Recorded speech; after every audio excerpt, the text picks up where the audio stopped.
Hello students, आज हम भोज्य जनित बीमारियां कौन कौन सी हैं उसके बारे में अध्ययन करेंगे। भोज्य जनित बीमारियां क्या हैं, क्यों होती है, उनके लक्षण क्या हैं और कैसे फैलती हैं, इसके बारे में अध्ययन किया जाएगा। भोज्य जनित रोग भोजन के दूषित होने और उससे उत्पादन, वितरण और उपयोग आदि श्रृंखला के किसी भी स्तर पर हो सकते हैं। वे पानी, मिट्टी या हवा में प्रदूषण के साथ साथ असुरक्षित भोजन भंडारण, खाद्य भंडारण और प्रसंस्करण सहित पर्यावरण प्रदूषण के कई रूपों के परिणामों से हो सकते हैं।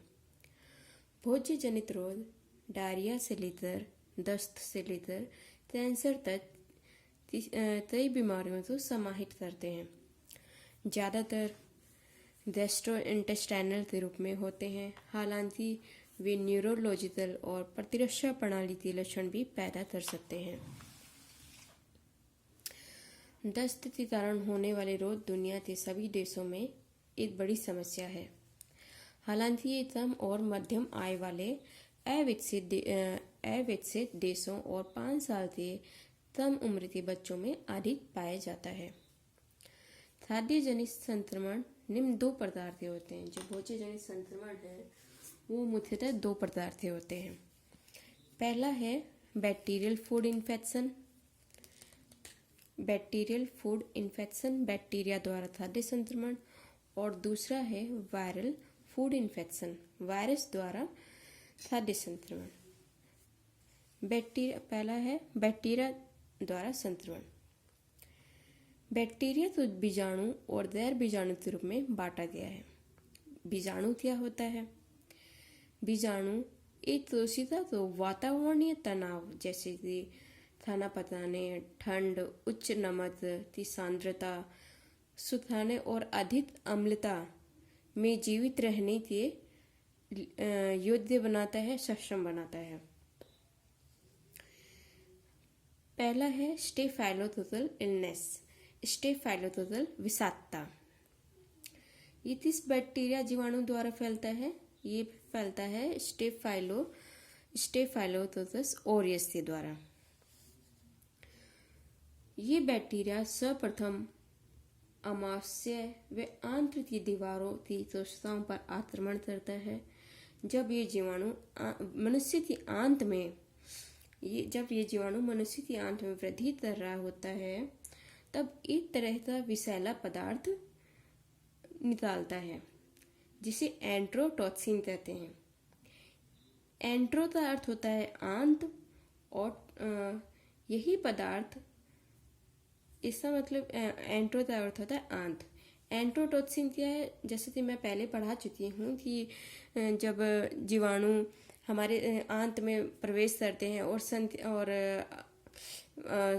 आंत में वृद्धि करते हैं तो उस दौरान वो विषैला पदार्थ छोड़ते हैं और वही विषैला पदार्थ मनुष्य की बीमारी का कारण बनता है। एंट्रो का अर्थ है आंत, यानी कि जीवाणु आंत में वृद्धि करते हैं और आंत में ही विषैला पदार्थ उत्पन्न करते हैं, इसलिए ये एंट्रोटॉक्सिन कहलाता है। आंत में उत्पादित किया गया टॉक्सिन, यही पदार्थ रोग फैलाने में सहायक होता है। इस समूह के बैक्टीरिया वायु में रहते हैं। इससे अलावा ये मनुष्य की फोड़े, फुंसियों, पस आदि त्वचा, बालों, हाथों, गले में पाए जाते हैं।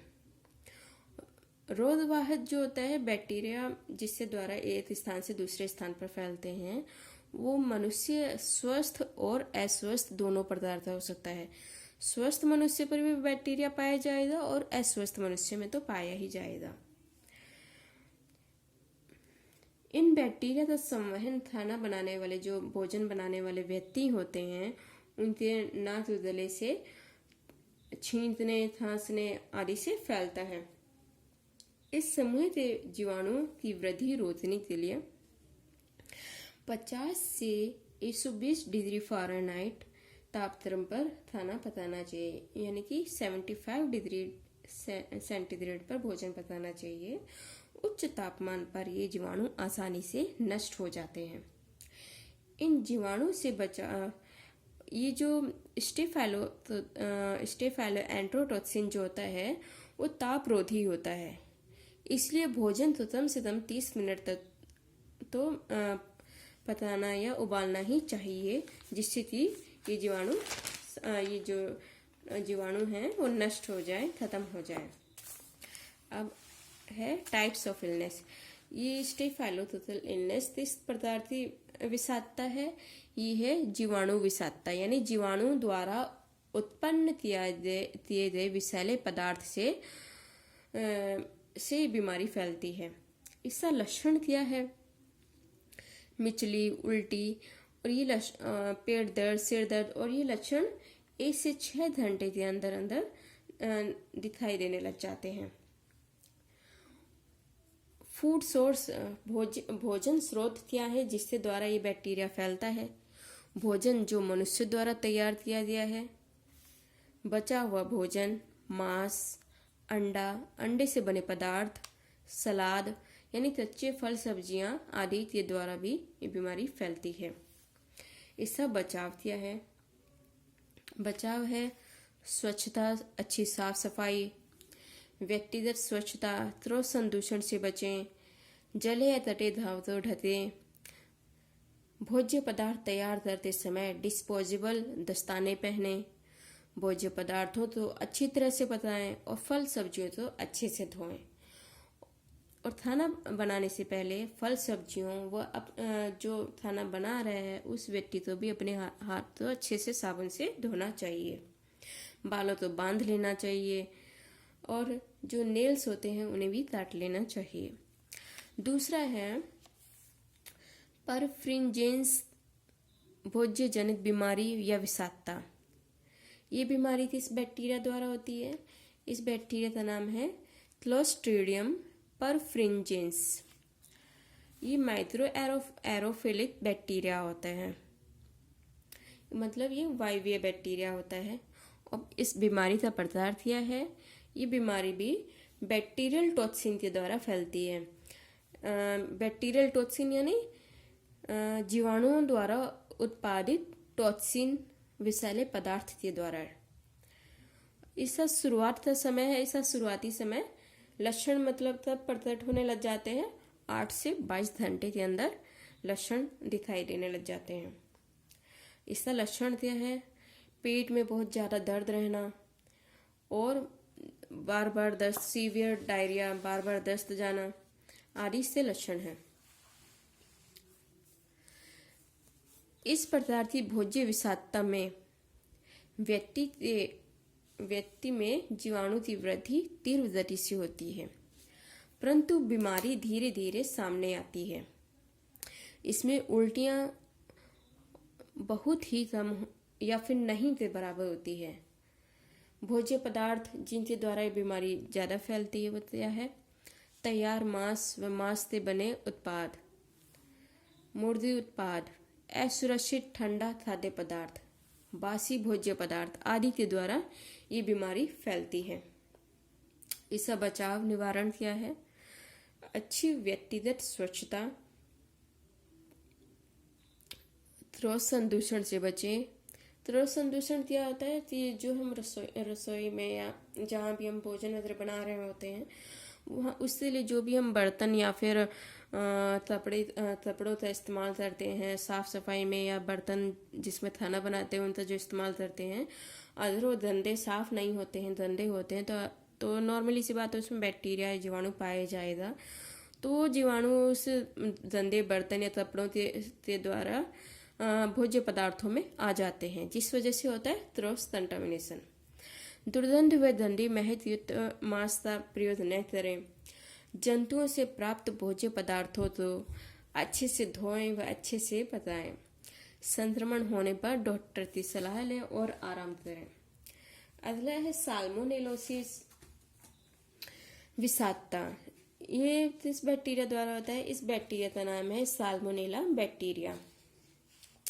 साल्मोनेला बैक्टीरिया साल्मोनेला समूह के जीवित बैक्टीरिया के द्वारा होता है, ये जो बैक्टीरिया होता है वह अनोत्सी जीवाणु होता है, मतलब ऑक्सीजन की इसे आवश्यकता नहीं होती।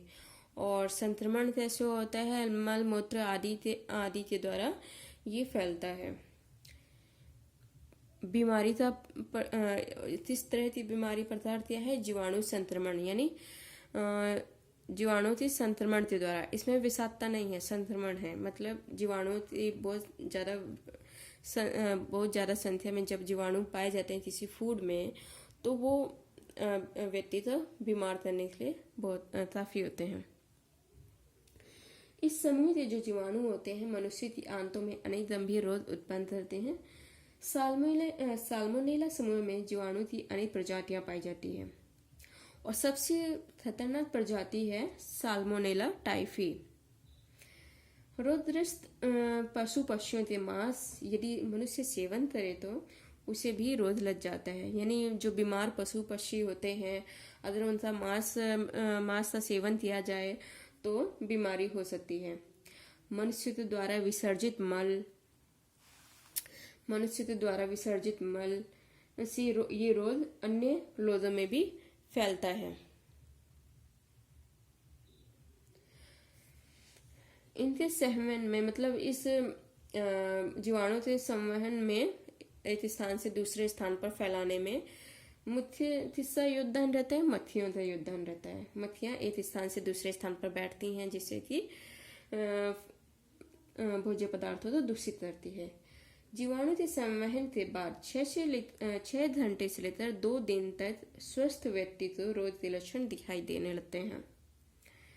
लक्षण क्या है? पेट में ऐंठन, दस्त, सिर दर्द, मितली, बुखार, उल्टी। रोगी बहुत ही कमजोर हो जाता है, असहाय हो जाता है। विभिन्न आंत्र संबंधी रोग जैसे टाइफाइड, डायरिया आदि हो जाते हैं।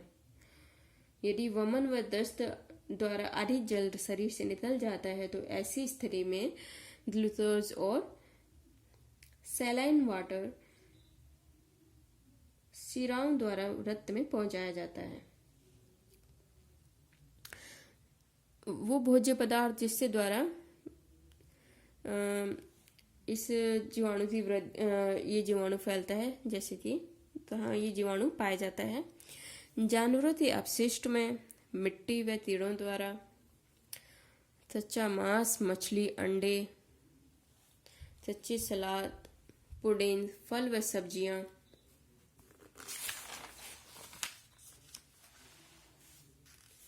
रोग से बचाव के लिए हमें क्या करना चाहिए?